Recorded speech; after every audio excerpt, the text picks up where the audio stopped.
Hi hello friends, welcome back to my YouTube channel. ಇವತ್ತು ಸಿಂಪಲಾಗಿ masala rice ಅಥವಾ ಮಸಾಲ ಚಿತ್ರಾನ್ನನ ಯಾವ ರೀತಿ ಮಾಡೋದು ಅಂತ ನೋಡೋಣ. ತುಂಬಾ ಟೇಸ್ಟಿಯಾಗಿರುತ್ತೆ. ಮಧ್ಯಾಹ್ನ ಲಂಚ್ ಬಾಕ್ಸ್ಗಂತೂ ತುಂಬಾ ಚೆನ್ನಾಗಿರುತ್ತೆ. ಈ ರೆಸಿಪಿನ ಎಲ್ಲರೂ ಒಂದ್ಸಲ ಟ್ರೈ ಮಾಡಿ. ಬನ್ನಿ ಇವಾಗ ಮಸಾಲ ರೈಸ್ನ ಹೇಗೆ ಮಾಡೋದು ಅಂತ ನೋಡ್ಕೊಂಬರೋಣ. ಮಸಾಲ ರೈಸ್ಗೆ ನಾನು ಮೊದಲು ರೈಸ್ನ ಮಾಡ್ಕೊಳ್ತಾ ಇದ್ದೀನಿ. ರೈಸ್ನ ಈ ಥರ ಡೈರೆಕ್ಟಾಗಿ ಇಟ್ಕೊಳ್ಳೋದ್ರಿಂದ ಉದ್ರುದ್ರಾಗಿ ಚೆನ್ನಾಗಿ ಬರುತ್ತೆ. ನೀವು ಬೇಕಂದರೆ ಕುಕ್ಕರಲ್ಲೂ ಸಹ ರೈಸ್ನ ಮಾಡ್ಕೋಬೋದು. ಇವಾಗ ಮಸಾಲಾನ ರೆಡಿ ಮಾಡ್ಕೊಳ್ಳೋಣ. ಚಿಕ್ಕದಾಗಿ ಕಟ್ ಮಾಡಿರೋ ಅಂಥ ಕೊಬ್ಬರಿ, ಹಾಗೆ ಒಂದು 10 ಪೀಸ್ನಷ್ಟು ಬೆಳ್ಳುಳ್ಳಿ, ಹಾಗೆ ಸ್ವಲ್ಪ ಶುಂಠಿ, ಹಾಗೆ ಖಾರಕ್ಕೆ ತಕ್ಕನಷ್ಟು ಹಸಿಮೆಣಸಿನ್ಕಾಯಿನ ಸೇರಿಸ್ಕೊಳ್ತಾ ಇದ್ದೀನಿ. ನಿಮಗೆ ಖಾರ ಎಷ್ಟು ಬೇಕು ನೋಡಿಕೊಂಡು ಹಸಿಮೆಣಸಿನ್ಕಾಯಿನ ಸೇರಿಸ್ಕೊಳ್ಳಿ. ಹಾಗೆ ಅರ್ಧ ಟೀ ಸ್ಪೂನಷ್ಟು ಜೀರಿಗೆ, ಸ್ವಲ್ಪ ಕರಿಬೇವು, ಸ್ವಲ್ಪ ರುಚಿಗೆ ತಕ್ಕಷ್ಟು ಉಪ್ಪನ್ನು ಸೇರಿಸ್ಕೊಂಡು ಇವಾಗ ಮಸಾಲಾನ ರೆಡಿ ಮಾಡಿ ಇಟ್ಕೊಳ್ಳೋಣ. ಪೇಸ್ಟ್ ಥರ ಮಾಡ್ಕೋಬೇಕು. ಇವಾಗ ಒಂದು ಕಡಾಯಿನ ಇಟ್ಕೊಂಡು ಕಡಾಯಿಗೆ ಇಲ್ಲಿ ಒಂದು 5 ಟೇಬಲ್ ಸ್ಪೂನಷ್ಟು ಕುಕ್ಕಿಂಗ್ ಆಯಿಲನ್ನು ಸೇರಿಸ್ಕೊಳ್ತಾ ಇದ್ದೀನಿ. ಆಯಿಲು ಸ್ವಲ್ಪ ಬಿಸಿ ಆದಮೇಲೆ ಕಡಲೆಕಾಯಿ ಬೀಜನ ಹಾಕಿ ಚೆನ್ನಾಗಿ ಫ್ರೈ ಮಾಡ್ಕೊಳ್ಳೋಣ.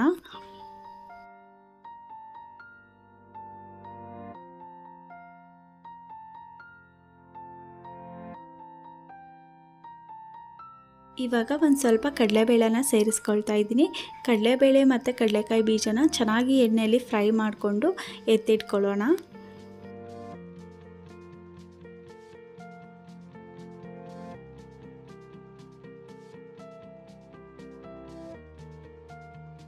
ಕಡಲೆಕಾಯಿ ಬೀಜ ಹಾಗೆ ಕಡಲೆಬೇಳೆನ ಫ್ರೈ ಮಾಡಿ ಎತ್ತಿಟ್ಕೊಂಡಿದ್ದಾಯಿತು. ಇವಾಗ ಅದೇ ಬಾಣಲಿಗೆ ಒಂದು ಅರ್ಧ ಟೇಬಲ್ ಸ್ಪೂನಷ್ಟು ಸಾಸಿವೆನ ಆ್ಯಡ್ ಮಾಡ್ಕೊಳ್ತಾ ಇದ್ದೀನಿ. ಹಾಗೆ ಒಂದು ಅರ್ಧ ಟೇಬಲ್ ಸ್ಪೂನಷ್ಟು ಜೀರಿಗೆನ ಆ್ಯಡ್ ಮಾಡ್ಕೊಳ್ತಾ ಇದ್ದೀನಿ. ಹಾಗೆ ಒಂದು ಅರ್ಧ ಟೇಬಲ್ ಸ್ಪೂನಷ್ಟು ಉದ್ದಿನಬೇಳೆನ ಆ್ಯಡ್ ಮಾಡ್ಕೊಳ್ಳೋಣ. ಇವಾಗ ಒಂದು ಮೀಡಿಯಮ್ ಸೈಜ್ 2 ಈರುಳ್ಳಿನ ಈ ಥರ ಚಿಕ್ಕದಾಗಿ ಕಟ್ ಮಾಡಿ ಇಟ್ಟಿದ್ದೆ, ಅದನ್ನು ಸಹ ಇವಾಗ ಸೇರಿಸ್ಕೊಳ್ಳೋಣ. ಈರುಳ್ಳಿ ಸ್ವಲ್ಪ ಕಲರ್ ಚೇಂಜ್ ಆಗೋ ತನಕ ಫ್ರೈ ಮಾಡ್ಕೊಳ್ಳೋಣ.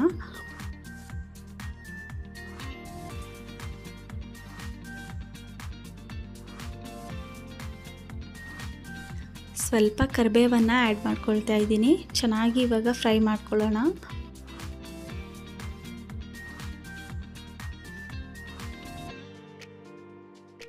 ಈರುಳ್ಳಿ ಸ್ವಲ್ಪ ಕಲರ್ ಚೇಂಜ್ ಆದಮೇಲೆ ಮಾಡಿಟ್ಕೊಂಡಿದ್ದಂಥ ಮಸಾಲಾನ ಇವಾಗ ಆ್ಯಡ್ ಮಾಡ್ಕೊಳ್ಳೋಣ. ಮಸಾಲೆ ಸ್ವಲ್ಪ ಹಸಿ ಸ್ಮೆಲ್ ಹೋಗೋ ತನಕ ಚೆನ್ನಾಗಿ ಒಗ್ಗರಣೆಯಲ್ಲಿ ಫ್ರೈ ಮಾಡ್ಕೋಬೇಕು.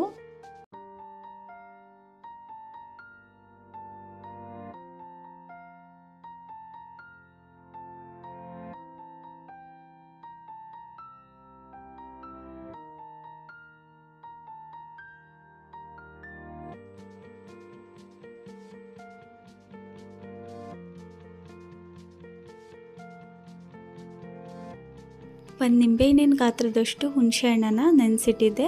ಇವಾಗ ಹುಣಸೆ ಹುಳಿನ ಸೇರಿಸ್ಕೊಂಡು ಚೆನ್ನಾಗಿ ಸ್ವಲ್ಪ ಕುದಿಸ್ಕೋಬೇಕು ಗೊಜ್ಜನ್ನು. ಈ ಗೊಜ್ಜು ಸ್ವಲ್ಪ ಕುದಿಯೋದಕ್ಕೆ ಟೈಮ್ ತಗೊಳ್ಳುತ್ತೆ, ಆದರೆ ಟೇಸ್ಟ್ ಅಂತೂ ತುಂಬಾ ಚೆನ್ನಾಗಿರುತ್ತೆ.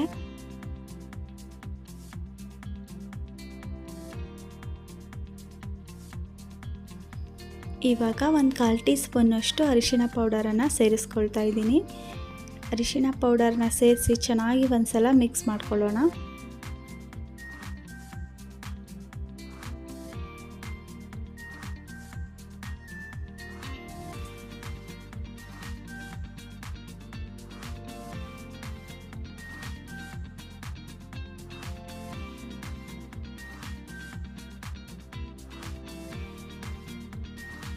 ಇವಾಗ ಸ್ವಲ್ಪ ಇಂಗನ್ನು ಸೇರಿಸ್ಕೊಳ್ಳೋಣ.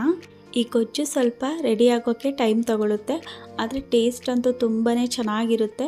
ನಾವೆಲ್ಲಾದರೂ ಹೊರಗಡೆ ಟ್ರಿಪ್ ಹೊರಟಾಗ ಅಥವಾ ಮನೆಗೆ ಯಾರಾದರೂ ಗೆಸ್ಟ್ಗಳು ಬಂದಾಗ ಏನಾದರೂ ಸ್ವೀಟ್ ಜೊತೆ ಈ ರೈಸ್ನ ಮಾಡಿಕೊಟ್ರೆ ತುಂಬಾ ಇಷ್ಟಪಟ್ಟು ತಿಂತಾರೆ. ಟೇಸ್ಟ್ ಅಂತೂ ತುಂಬಾ ಚೆನ್ನಾಗಿರುತ್ತೆ. ಈ ರೆಸಿಪಿನ ಎಲ್ಲರೂ ಒಂದ್ಸಲ ಟ್ರೈ ಮಾಡಿ ಹೇಗೆ ಬಂತು ಅಂತ ನನಗೆ ಕಮೆಂಟ್ ಮಾಡಿ.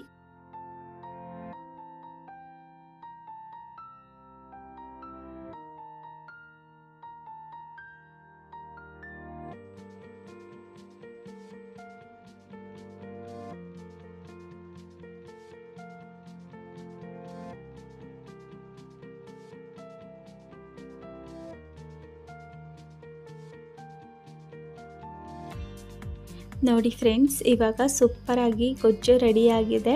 ಈ ಥರ ಚೆನ್ನಾಗಿ ಎಣ್ಣೆ ಬಿಟ್ಕೋಬೇಕು. ಅಲ್ಲಿ ತನಕ ಈ ಗೊಜ್ಜನ್ನು ಚೆನ್ನಾಗಿ ಕುದಿಸ್ಕೋಬೇಕು. ಆವಾಗ ಮಸಾಲ ರೈಸ್ ಕೂಡ ಚೆನ್ನಾಗಿರುತ್ತೆ. ಇವಾಗ ಇದನ್ನು ಕೆಳಗಡೆ ಎತ್ತಿಟ್ಕೊಳ್ಳೋಣ. ಇವಾಗ ಇದೇ ಬಾಣಲಿಗೆ ನಾನು ರೈಸ್ನ ಹಾಕಿ ಚೆನ್ನಾಗಿ ಇವಾಗ ಮಿಕ್ಸ್ ಮಾಡ್ಕೋಬೇಕು.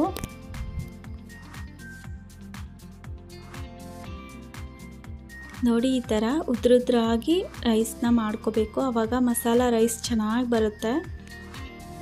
ಇವಾಗ ಕಡಾಯಿಗೆ ರೈಸ್ನೆಲ್ಲ ಸೇರಿಸ್ಕೊಂಡಿದ್ದೀನಿ. ರೈಸ್ ಸ್ವಲ್ಪ ಬಿಸಿ ಇತ್ತು, ಹಾಗಾಗಿ ಸ್ವಲ್ಪ ತಣ್ಣಗಾಗಲಿ ಅಂತ ಇವಾಗ ಅದನ್ನು ಆರೋದಕ್ಕೆ ಬಿಟ್ಟಿದ್ದೀನಿ. ಹಾಗೆ ಸ್ವಲ್ಪ ಗೊಜ್ಜನ್ನು ಎತ್ತಿಟ್ಕೊಂಡಿದ್ದೀನಿ. ಸ್ವಲ್ಪ ಗೊಜ್ಜೇನಾದರೂ ಕಡಿಮೆ ಆಯಿತು ಅಂದರೆ ಆವಾಗ ಮೇಲ್ಗಡೆ ಸೇರಿಸ್ಕೊಳ್ಳೋಕ್ಕೆ ಬೇಕಾಗುತ್ತೆ ಅಂತ ಇವಾಗ ಚೆನ್ನಾಗಿ ರೈಸ್ನ ಮಿಕ್ಸ್ ಮಾಡ್ಕೋಬೇಕು.